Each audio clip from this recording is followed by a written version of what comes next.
responsibilities not to take up in your family. This is a form of black tax, and this one has nothing to do with money. And I'm not sure we are ready for this conversation. On this video, Apostle Femi Lazarus outlined important responsibilities a person should not take up in a family, and this is really an eye-opener. Someone said that Africa is the most painful continent on earth and yet the most joyful. We suffer and smile. In fact, in Nigeria, we pride ourselves in the fact that we are resilient. Comedians will make joke showing how soldier brutalized someone unjustly. We have become so comfortable with it. It's now a thing of fun. That some of these things don't make sense. They don't make any sense. You can just see something like somebody went to do something, a match on somebody. By the time they will show the person, they show the big chest. And then, so that you have big chest means you oppress somebody. We have become one with the culture of oppression. We make songs of it. We make joke out of it. We do stupid things out of it. Somebody can just show that, hey, a cat did something, and then before you know it was a soldier. The soldier to do like this. Being a soldier, is it to defend your country or to oppress your people? We have become one with our oppression. And that's because we have refused to think. Oh God, do you understand what I'm saying? Sometimes, even our prophecy session is oppressive. You bewitch. I not bewitch, oh, I not bewitch. And you have live cameras on the person. Let's leave it. Let me show you a story. The book of John chapter number 4. All of you are ready for this teaching. Are you sure you are ready for this conversation tonight? Because John chapter number 4. Let's start the reading from verse 7. John 4 from verse 7. There comes a woman, John 4 from verse 7, of Samaria to draw water. Jesus said to her, give me to drink, for his disciples have gone away to the city to buy meat. Then said the woman of Samaria to him, how is it that you, being a Jew, ask drink of me, which am a woman of Samaria? For the Jews have no dealing with the Samaritans. Jesus answered and said to her, if you knew the gift of God, and who it is that said to you, give me to drink, you would have asked of him, and he would have given you living water. The woman said to him, sir, you have nothing to draw with, and this well is deep. From where then have you this living water? Are you greater than our father Jacob, which gave us this well, and drank thereof himself and his children and his cattle? And Jesus answered and said to her, whoever drinks of this water shall thirst again. But whoever drink of the water that I shall give him shall never thirst. But the water that I shall give him shall be in him a well of water, springing up into everlasting life. The woman said to him, sir, give me this water that I thirst not, neither come here to draw. Then Jesus said to her, go and call your husband. And the woman said, I have no husband. Jesus said, you have well said, I have no husband, for you have had 5 husbands. And him whom you are with now is not your husband. In that said you truly. The woman said to him, I perceive that you are a prophet. Right? Let me explain the culture. And you can see this also in the story of Judah. When somebody marries somebody and the person's husband died, maybe among 5 children, then the next person is obligated to marry the woman. And then that one too died. The next person is obligated to marry the woman. Then that one too died. Then this one is obligated to marry the woman. And that one too died. Usually it's a custom. And it was a bad culture. Where people, in fact, I think in some places in Nigeria, they do it. Where somebody's wife died or husband died, then this person is obligated, maybe the wife of the elder brother also, to now marry the person. And these are issues. I read that story to show you something. It's a responsibility not to take. Particularly for those who are coming from family that you have lost your dad. Never replace him. Never replace your late dad. Write it in capital letter. Those of you who don't know what this means, you have your both parents alive, so you may not understand this. But bless God for you. But there are people who understand what I'm saying. If care is not taken, in fact, it is one of the reasons why sometimes we feel firstborn struggle a lot. Because it looks like the firstborn live for the rest. He's used to serve the rest, and when they climb, everybody look down on him and insult him or insult her. And there seems to be a pressure on the first male that if your dad is no more, then you are now. It sounds mature and it sounds like a responsibility, noble one. You get what I'm saying? When I say never replace your late dad, I'm saying you are the son of your mother, you are not her husband. Don't confuse the responsibility. You see, what I'm teaching you today is a very serious matter. The moment you confuse the role of a son to being the husband, number one, you'll have to continue the work from where it stopped. It means that your life as you were planning will have to stop because something else have to continue. And that's not God's design. It's a levy that is placed on people to continue what they didn't start. It's a tax. It's a tax. Let me tell you this. If you are going to do well, are you following what I'm saying? Or should I go to Ibadan and teach my topic? If you are going to do well, there are certain things you will never be guilt-tripped into. High flyers are men who insist on what they do.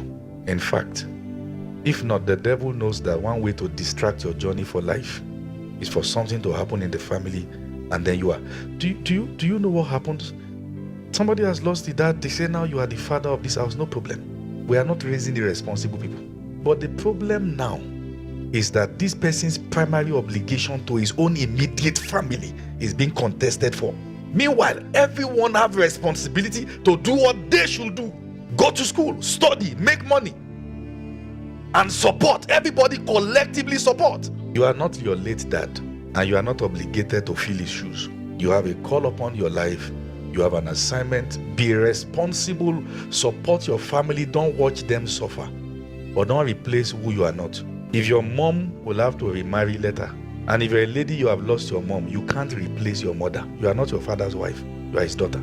If you will have to remarry, let him. You know, I said some things, and sometimes we like to shy away from it. There's a way you'll be a young person and men will be avoiding you because you're already carrying too much. And we are broken men, I'm telling you. And there's a way you'll be a young guy that any woman that will marry your kind will have to fight many battles because it's like she's marrying you and the community. And you have to decisively have a controlled environment. The best way to be a blessing to that family is in becoming what God designed you to become, not what you are obligated to become. And in becoming what God designed you to become, the journey of emergence into it may make you look wicked, but that is the way to be a blessing.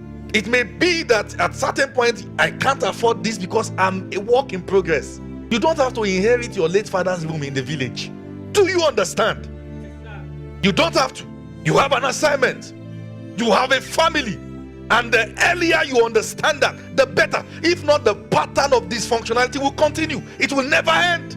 It will never end. Number 2, responsibilities you must never take. Are you with me? How do I enter this one? Oh boy. Let me enter another one, then I will come back to enter this one. If you have a firstborn or an elder one that is not doing well, you are not their replacement. Never allow anybody make you the firstborn when you are not. Comparing children with children is a way to make them eternal enemies. Never allow such comparison. Never allow your elder ones to be called worthless because you are successful. Never in the... See, let me say this to you, because it's like African church is not ready for my teachings.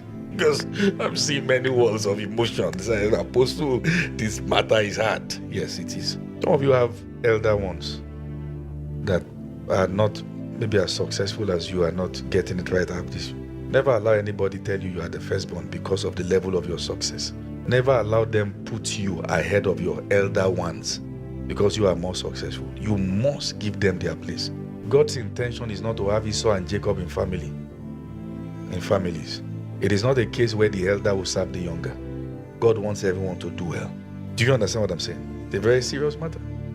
Never accept it. Many firstborns, sir, have come to a point where they now hate their sibling because they compare them at every provocation. Look at your brother. Look at his life. He's thinking fast. He's better. Look at you. You are good for nothing. As old as you are. This. Look at your younger one. Look at their life. See how they are doing everything right. What can you do right in this life? Can you ever succeed in this life? Look at your siblings. Look at this. And that guy sits down and he watches in family meetings how they relegate everything. And some of them become bitter and even kill their siblings over land. Those who put you ahead of those who are ahead of you don't love you either. It is a survival structure. Never accept it. Are you following what I'm saying? Are you following what I am saying? You know, this thing is heavy, some of you's heart, because you know practically what I'm saying. Somehow it's like our system is not patient with anybody who is in process, and we make those mistakes. Number what now? Have you seen a case where this happens a lot in many African homes, The younger one is ready for marriage to settle down, but they say you can't because your elder sister is not married. So we have to pause your life. Meanwhile, being married, is it by age? Is it age that determines who is ready? Is that all that determines who is ready? And that one is now under pressure and does not mind marrying wrong, just so that now my siblings are... The pressure around the area of marriage can drive people crazy. And these are things to discuss. This one I want to mention. Are you ready for number 3? Number what now? Let me give an illustration. Is that okay? People are looking at me in this house.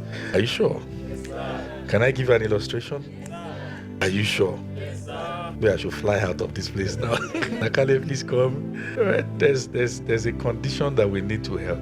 The way your life should be planned is in a way that there's so much, you have invested so much in your time and in the quality of your life that you can be strong enough to meet all the responsibilities. If you waste that time and time is no longer on your side, you will need to borrow the time of your children and use them to work, because your time is wasted. So the early phase of their life will be adding their quality time to yours. Never allow your time to be borrowed by one who didn't use their own well. Please be seated. I know many people won't like me for this series, because once we start touching the root where those demons are entrenched, we get emotional. Before Abraham could become anything with God, God had to tell him, get out of your father's house. There are homes to get out of to ever matter in life. There are families to journey away from to ever become profitable and useful for them. We are not instigating children against parents. I am teaching the practical wisdom of God's word, looking at the practical cases of what is on ground that we don't have messages for. People are going through things that we have not been able to situate them in the context of the world and bring them out. It is not a sign of loyalty to continue your father's welding work or carpentry work or whatever work when you should be building your life. It's not loyalty, it's dysfunction.